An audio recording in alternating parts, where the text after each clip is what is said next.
بنات، ازيكم؟ عاملين ايه؟ يا رب تكونوا كويسين. الفيديو ده تعاون، وده اول فيديو تعاون بعمله على قناتي. الفيديو ده تعاون مع قناة جرمين، ميك اب باي جرمين. هي جرمين كلمتني من فترة وعرضت عليا الفكرة، والفكرة عجبتني جدا جدا، بس للأسف أنا اتأخرت يعني في تنفيذها. الفكرة كانت عبارة عن ان احنا نعمل مكياج ويكون تقيل نوعا ما، ويكون بمنتجات رخيصة وتكون متوفرة. تمام؟ فروحوا شوفوا الفيديو على قناة جرمين. هسيب لكم لينك الفيديو بتاعها في الديسكريبشن بوكس، او لينك قناتها في الديسكريبشن بوكس. روحوا شوفوا الفيديو بتاعها على قناتها.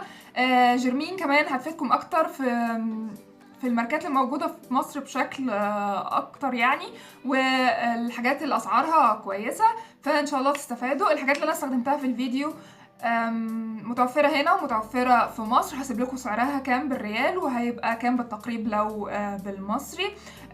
معرفتش اعمل ميزانية للموضوع للأسف، بس كل الحاجات في المجمل اسعارها كويسة. بس كده. ولو لسه مشتركتيش في القناة دوسي على سبسكرايب واعملي لايك للفيديو، وروحوا اعملوا فولو على الانستجرام عشان بنزل عليه الصور والحاجات. بس كده، ويلا بينا نشوف الفيديو. طيب يا بنات، طبعا زي ما انتم شايفين ان انا وشي اليومين دول يعني في حاجه غلط. انا وشي تعبان جدا، وفي هنا هالات سودة حوالين عيني، وبتبين اكتر في الحتت دي.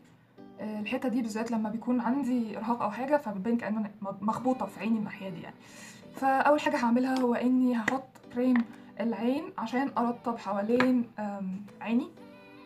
بستخدم كريم العين بتاعي من لاكيور، ده شكله. والكريم ده كنت عملت عنه ريفيو من فترة. خلوني اقرب كده. ايوه هو ده.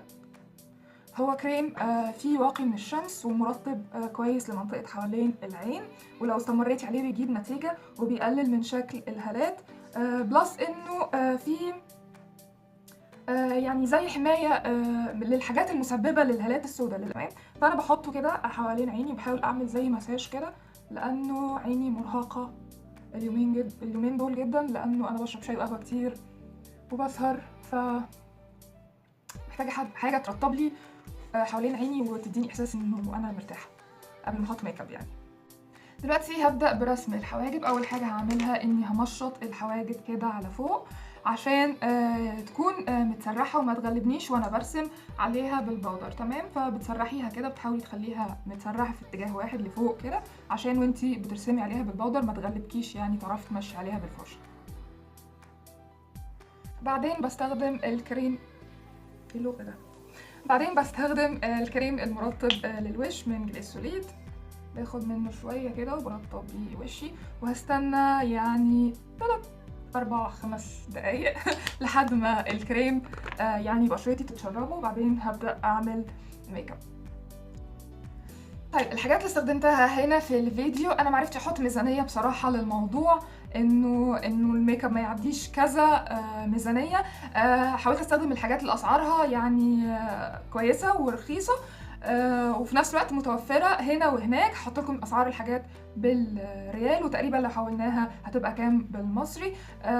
فيعني سامحوني، انا معرفتش احط ميزانيه، وبالذات انه في مصر حاجات مش متوفره هنا في السعوديه وهكذا. فاول حاجه هستخدمها لرسم الحواجب هي الباليت دي من ميك اب ريفولوشن. هستخدم الدرجه الغامقه دي هرسم بيها الحاجب من ورا، وهستخدم الدرجه الفاتحه هرسم بيها مقدمه الحاجب او الحواجب من قدام. ممكن لو ما عندكيش بودر حواجب انت تستخدمي اي اي شادو بني عندك، او اي كونتور بني عندك، او لو حتى باليت كونتور زي دي ممكن تستخدمي الباليت اللون البني اللي فيها لرسم الحواجب.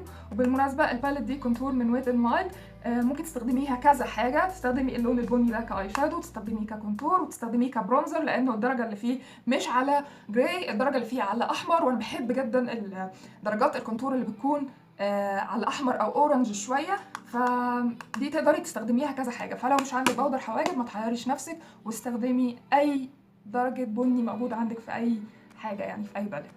هاخد فرشه حواجب شكلها كده. الفرشه دي من ريل تكنيك، هي فرشه كبيره لرسم الباودر.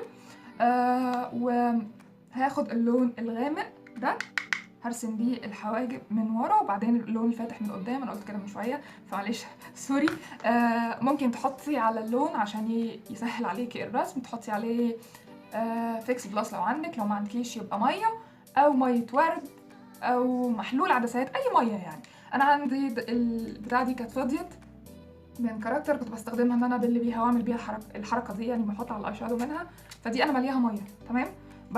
برش كده رشه على اللون وببدا ارسم الحواجب. الباليت دي سعرها هنا في السعوديه 38 ريال، وبينزل عليها سيل طبعا في سنتر بوينت في الايام بتاعه السيل. بينزل عليها سيل تقريبا 20%، وسعرها في مصر هيبقى كده لو بالجنيه تمام.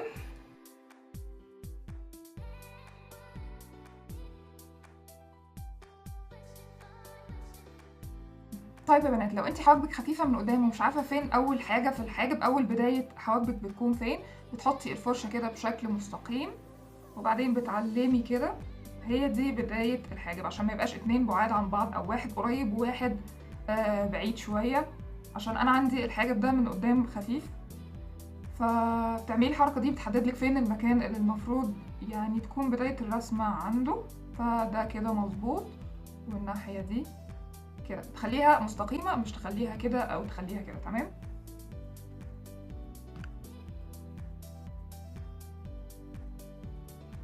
وبعدين هنضف حوالين الحواجب بالكونسيلر. هستخدم الكونسيلر ده من LA Girl، درجتي منه كريمي بيج. هستخدمه اني انضف بيه اللخبطة حوالين الحواجب، وكمان عشان اخليهم يعني شكلهم حاد اكتر، محددين اكتر.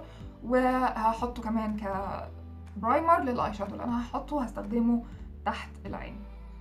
الكونسيلر ده تغطيته انا حاسه في حاجه مش مظبوطه في الكاميرا، مش عارفه ايه هي بس اوكي ما علينا.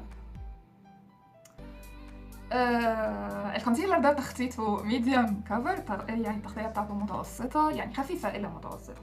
لو انت هالاتك زي هالاتي كده انه مش قويه فهيبقى معاكي حلو جدا. لو هالاتك اقوى شويه هتحتاجي تحطي شويه كوريكتور تحته، وتحطي منه مثلا طبقه تقيله او طبقه وتبنيها، تعملي طبقتين يعني وكده.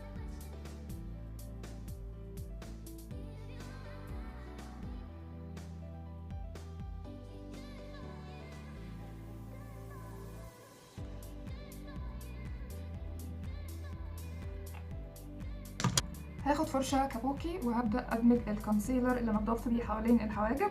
الكونسيلر اللي فوق الحاجب بتدمجيه على فوق، وتحاولي وانتي بتدمجي تبعدي طبعا عن الرسمة عشان ما تبوظهاش.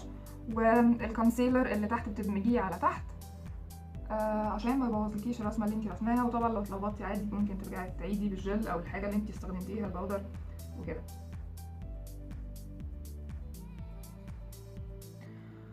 اوكي يا بنات، هبدأ في مكياج العيون. انا عملت العين دي اختصارا للوقت. هبدأ هنعمل مع بعض العين دي. هاخد من الكونسيلر شوية كده على صباعي وهحطه زي برايمر للاي شادو.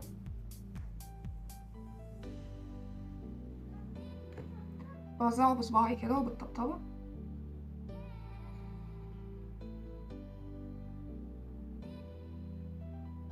ولو حسيتي نفسك حطيتي كتير ممكن ترجعي تطبطبي عليه كده بالراحة بالبيوتي بلندر.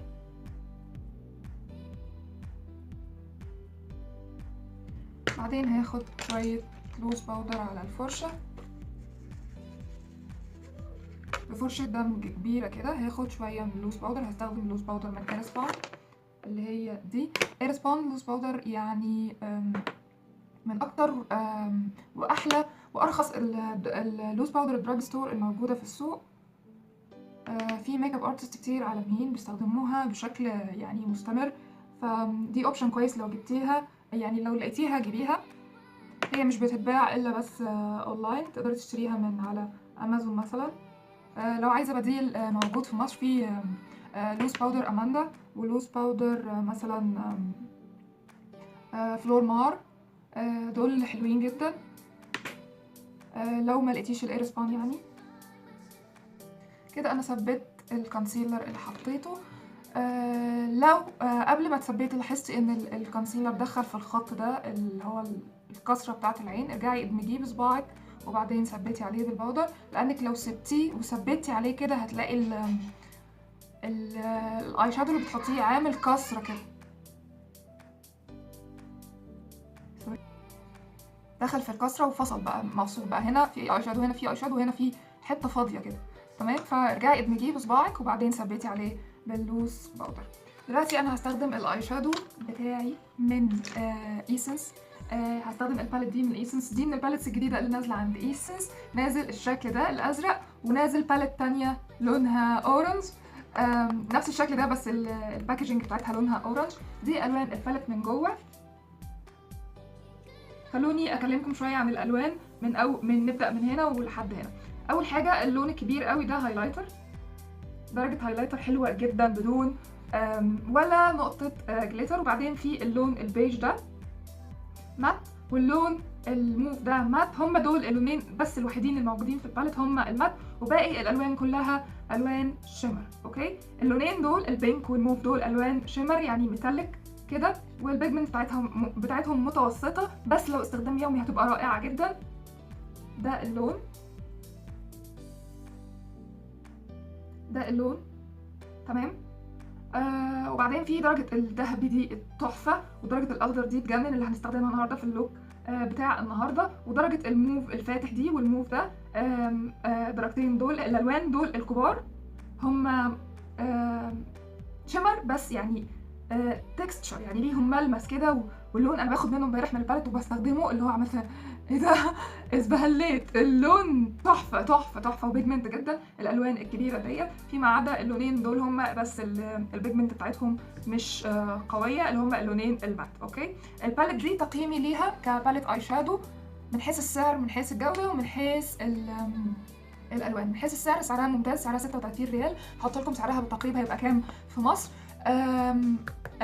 من حيث الالوان تقييمي ليها 8/10، لانه هي ما فيهاش مثلا لون اورنج نستخدمه كلون انتقالي او لون اساسي زي اللون الاسود تقدري تستخدميه، بس هم حاطين درجه الموف دي.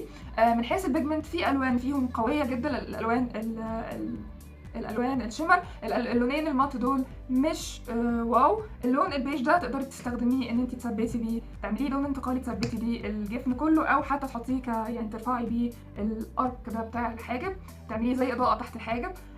فيما عدا ذلك كل الالوان بتاعتها تحفه، وعلى قد سعرها هتبقى يعني اوبشن رائع لو انت عايزه تجيبي اي شادو ليكي. بس لو عايزه تجيبي اي شادو مثلا لشغل بالنهار، او عايزه تجيبي ميك اب للجامعه، فدي مش هتنفعك قوي، لانه كل الالوان اللي فيها زي ما قلت شمر، والالوان الشمر يعني مش بتبقى حلوه بالنهار، يعني مش ظريفه بالنهار.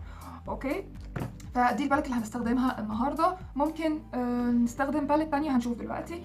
اول حاجه هعملها اني هاخد اللون الموف ده هحطه هنا على طرف العين، واحاول اني اسحبه لجوه شويه. هستخدم بنسل براش شكلها كده، البنسل براش اللي هي بيبقى شكلها زي القلم، ليها بوز كده زي بوز القلم. هاخد اللون ده وهبدا احطه هنا على طرف العين واسحبه لجوه زي ما قلت لكم. باخد اللون كده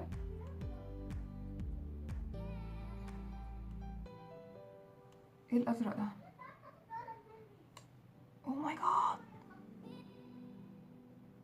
هاخد اللون الموف وهبدا احطه كده على طرف العين واسحبه لجوه بالشكل ده.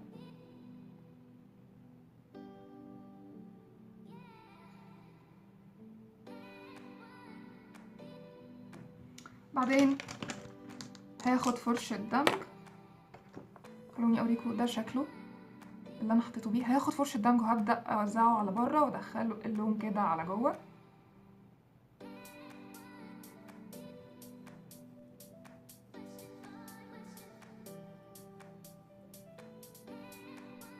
هاخد فرشة دمج تانية وهاخد نفس اللون الموف وهبدأ احطه هنا كده فوق الكريس.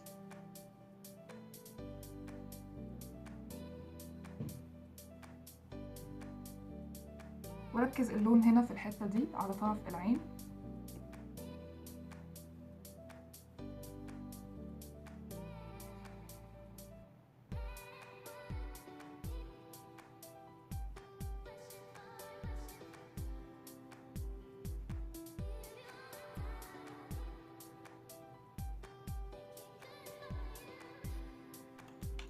دلوقتي هاخد نفس الكونسيلر الايجر هحطه على فرشة، دي المفروض ليب لاينر ليب براش المفروض دي ان فرشه بتاعه الشفايف، فرشه روج، بس هي دقيقه وشكلها كده.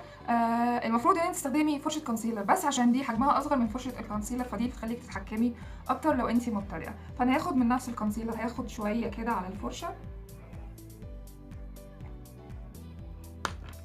وهبدأ ارسم النص قوس ده زي سوفت كات كريس. عايزة اعمل كسرة فوق العين، فهرسم بالكونسيلر الرسمة دي، وده يعتبر اصعب جزء في المهمة يعني، بس مع التدريب بتلاقي نفسك عرفتي تعمليها مرة بعد مرة. انا ببص قدامي وشايفة كسرة عيني، هبدأ احدد من هنا كده فوق الكسرة بشوية.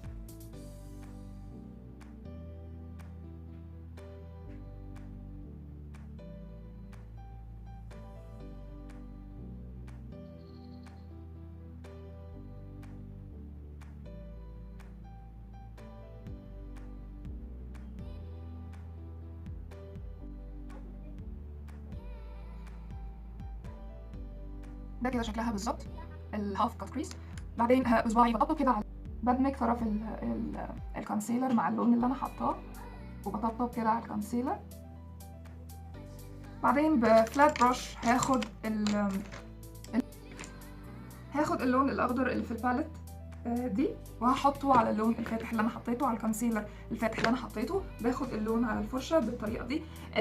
اللون الشيمر مش عشان يوضح لازم ترشي عليه ميه او فيكس بلس عشان يبقى قوي، لا، ده من اول ما باخد من الباليت اللون بيطلع على طول بيظهر. فالبيجمنت بتاعت الباليت دي في الالوان الشيمر زي ما قلت لكم قويه، فيما عدا اللونين اللي هم المات دول ما عجبونيش قوي، يعني بيعلقوا سيكه كده و متعبين شويه. هو البيج اصلا مش باين، هو اللون الموف الموجود في الباليت متعب شويه في الدمج بتاعه، بس فيما عدا ذلك الباليت حلوه جدا.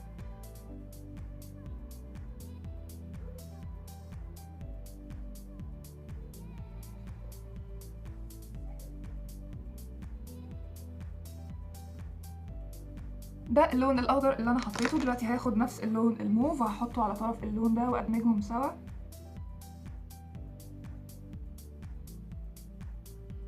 بعدين هاخد فرشه هوريكم شكلها بس ما الاقيها.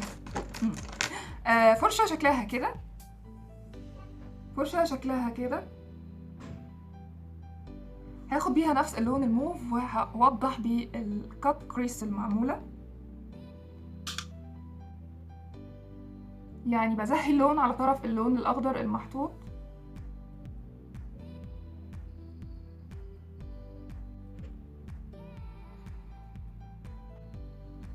بعدين هاخد فرشة دمج عادية وهبدأ ادمج اللون على فوق.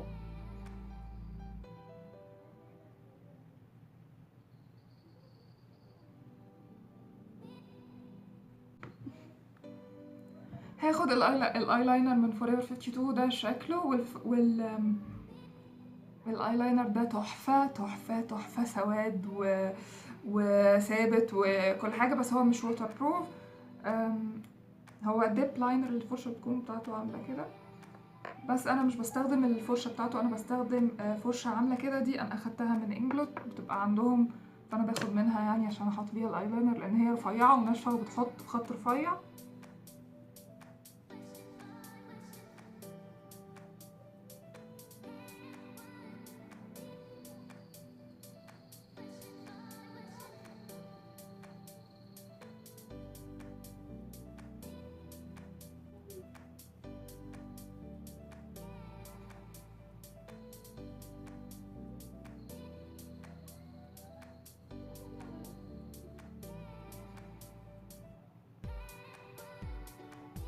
دلوقتي هاخد نفس الكحل من فوريفر 52 وهحطه هنا كده على اخر العين بشكل خفيف. بعدين هاخد فرشة صغيرة شكلها كده امسحها الاول، وبعدين هبدأ ادمج الكحل ده كده قرب خط الرموش.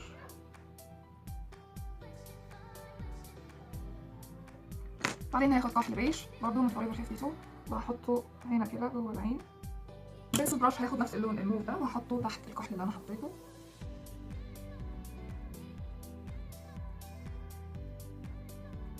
وبعدين هاخد اللون ده البينك ده هحطه عند اول العين.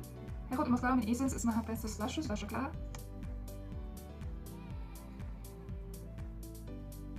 دلوقتي احنا خلصنا العين تقريبا، باقي بس الرموش هركبها في الاخر، اقول لكم ليه دلوقتي. الرموش طبعا هي بتغير شكل الميك اب يعني بنسبه كبيره. دلوقتي هنحط مكياج الوش، هركب الرموش في الاخر، هقول لكم ليه دلوقتي. هاخد اول حاجه البرايمر من إلف، هحطه عندي على الاماكن اللي فيها شويه دهون، يعني بتطلع دهون او فيها شويه مسام، وبتضغطيه كده في الاماكن دي بحيث ان هو يخش جوه المسامات ويعديها. البرايمر بتاع إلف ده المفروض انه فيه معادن، واستخدامه يوميا مش بيضر البشره زي بانواع البرايمرات التانية اللي بيكون فيها نسب عاليه من السيليكون، انه مثلا يسدلك المسام او انه يسبب لك حبوب او كده. وزي ما قلت هو فيه معادن. فانا بحط البرايمر وبستنى عليه ينشف، يعني عشان تبقي في السيف سايد استني مثلا 3 4 5 دقايق لحد ما تحطي ايدك كده ما تحسيش ان هو ملزق، تحسي ان هو نشف. طبعا هنا تحت عيني في فوضى طبعا، ده السبب ان انت تعملي مكياج العينين الاول، بحيث ان انت لو هتبهدلي الدنيا تحت عينك يبقى في الاخر خالص بتنضفي، بتحطي كونسيلر وبتنضفي بالبودر وبتخليه شكله ستريت كده ونظيف. فده السبب ان انت مثلا تعملي مكياج مكياج عينيكي الاول. فاحنا بعد ما نخلص هنظبط كل ده ومش هيبقى فيه البقع واللطعه اللي تحت دي. تمام، انا هستنى البرايمر بس ينشف وبعدين هنبدا نحط الفاونديشن. الفاونديشن هستخدمه من ويت ان وايلد. الفاونديشن ده تحفه واكتشاف. سمعت كذا حد يعني رشحه واتكلم عنه، ناس كتير شكرت فيه، فانا رحت جبته. البرايمر الفاونديشن ده سعره بس 30 ريال. 30 ريال يس. درجتي منه اسمها جولدن بيج. الدرجه دي المفروض ان هي بيرفكت معايا، يعني انا لما بحط الفاونديشن كده الناحيه دي كده في الحته دي وابدا ادمجه مع بشرتي هو بيختفي وبيبقى لون بشرتي بالظبط. فهي دي الدرجه المناسبه ليا في الفاونديشن. بس المفروض ان انا بستخدم فاونديشن بيكون اغمق مني في التصوير، لان الفاونديشن بيطلع فاتح اصلا اوريدي في التصوير، فهو يمكن بيبان على الكاميرا اوضح او اوضح ايه، بيبان افتح شويه في التصوير، بس هو على الحقيقه هو درجتي بالظبط. تمام. زي ما قلت لكم هو درجتي منه جولدن بيج. الدرجه الاغمق مني اسمها كلاسيك بيج، والدرجه الافتح مني اسمها، خلوني افتكر لكم اسمها وهكتبه لكم هنا. الدرجه الاغمق مني كلاسيك بيج، دي اغمق يعني اللي تنفع للناس اللي بشرتها اغمق مني مثلا درجتين او 3. الدرجه الافتح فللناس اللي افتح مني بكتير. الفاونديشن ده تحفه. هعمل لكم عنده ريفيو منفصل بالتفصيل عباره عن ايه. احسن حاجه عجبتني فيه ان هو مش بيحتاج كميه كبيره من البودر، لان هو اصلا اوريدي اول ما بينشف بباودر كده شويه بينشف، فده الناس اللي بشرتها دهنيه هيحبوه.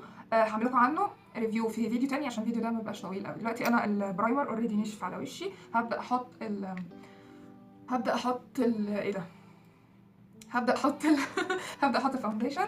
الابليكيتور بتاعته مش بامب، الابليكيتور بتاعته شكلها كده، فهبدا انقطه كده وبعدين هوزعه بالفرشه او اطبطب عليه بالاسبونجه. الطرحه باظت.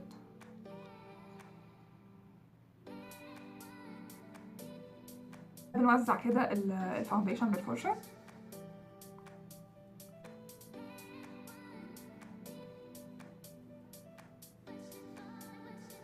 هو ريحته غريبه، يعني ريحته اسوأ حاجه فيه، ريحته غريبه، بس يعني بعد شويه بتلاقيها اختفت. يعني بعد دقيقتين 3 كده بتلاقيها اختفت، ما عادتش موجوده.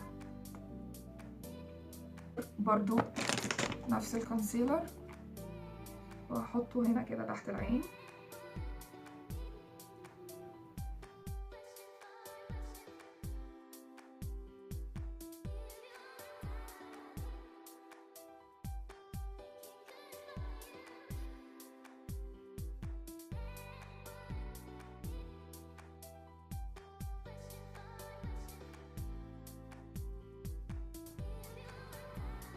باخد الاسبونجه اللي هي شكلها كده وليها حد كده، ليها طرف كده شارب او محدد او ما علينا. هاخد الاسبونجه دي كده وهبدا اثبت تحت العين الكونسيلر واظبط شكل الاي شادو بحيث ان هو يكون شكله ستريت ونظيف تحت العين. تمام.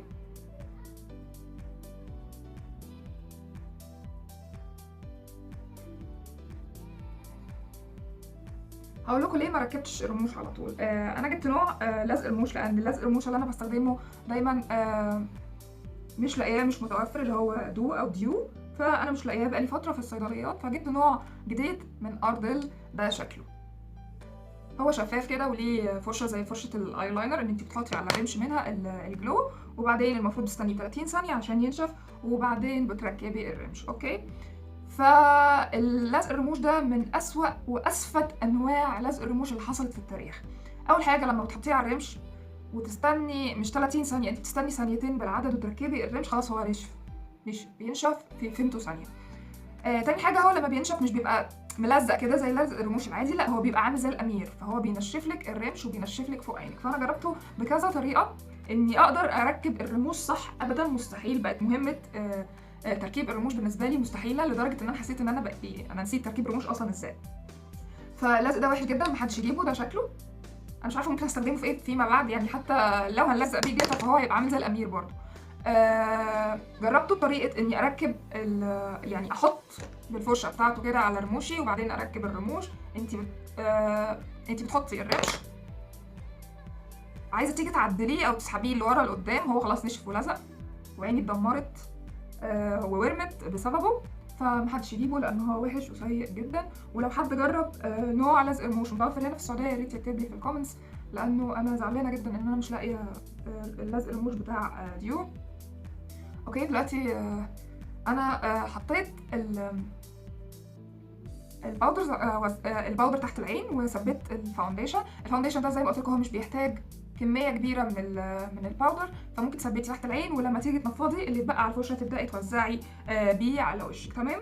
دلوقتي انا هاخد نفس الفرشه اللي وزعت بيها الاي شادو تحت العين وهبدا ان انا اموهه كده تحت العين بحيث انه يكون شكله يعني مدموج. اوكي هاخد نفس اللون الموف وبنسل برش او فرشه صغيره وهبدا ان انا اظبط الاي شادو تحت العين. الباليت دي اسمها مانجالو، في منها باليت درجه تانية اسمها دوتشي حاجه كده يعني، اسمه مش انجلش اصلا. فالباليت دي فيها درجه كونتور ودرجه المفروض انه دي هايلايتر، بس دي على الاصفر تنفع للاضاءه تحت العين. دي زي ما قلت لكم تقدروا تستخدموها كذا استخدام يعني. فالباليت دي حلوه جدا جدا جدا كاوبشن للكونتور. درجه الكونتور اللي فيها على اورنج تقدري تستخدميها مثلا حتى كبرونزر مش بس كونتور. فانا هاخد فرشه كده هحط بيها الكونتور، هحدد مكانه الاول بعدين هدمج الكونتور بفرشه تانية.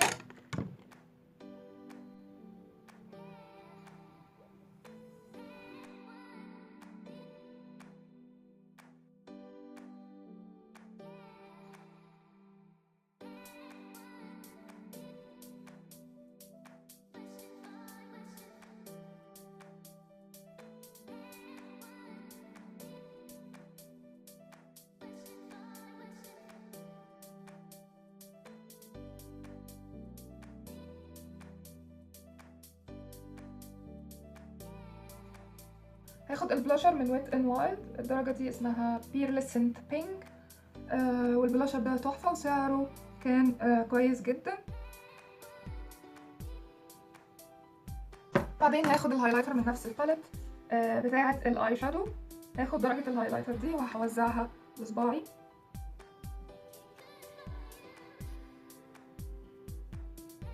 نودست بيتش، الدرجه اسمها نودست بيتش، الدرجه بتاعته على اورنج شويه. وده كان الميك اب، يا رب يكون الفيديو عجبكم. روحوا شوفوا الفيديو بتاع جيرمين على قناتها، هسيب لكم اللينك بتاع القناه بتاعتها في الديسكربشن بوكس. ولو لسه ما اشتركتيش في القناه دوسي على سبسكرايب واعملي لايك للفيديو واشوفكم في فيديو جديد والسلام عليكم.